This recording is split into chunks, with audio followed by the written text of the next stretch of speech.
The liberty of the press, सीधा press के ऊपर फ्रीडम ऑफ प्रेस या implicit in freedom of speech stands on no higher footing than the freedom of speech of a citizen.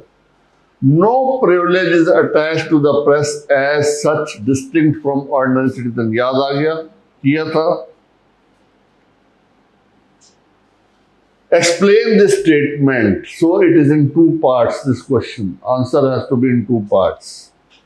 First, you have to explain this. Distinguish the term freedom of speech and expression. Merely speech and expression and freedom as a fundamental right. तो पहले explain करो statement को. You must know the case law. किस case में ये कहा गया है? Do you remember this? Refer to your notes. If you don't remember, get the case name.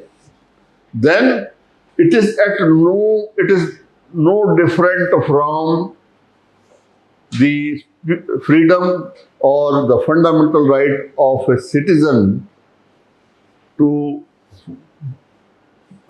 speech and expression. So that means the press media cannot claim a privilege or more freedom than. बस इसको इस तरह से आपने पहले opening उसमें यही explain करना है. Then second part will be speech and expression. Speech is in words, whether written or spoken. Expression may be by way of your action, conduct, how you express, and the purpose is to convey it to others. Right?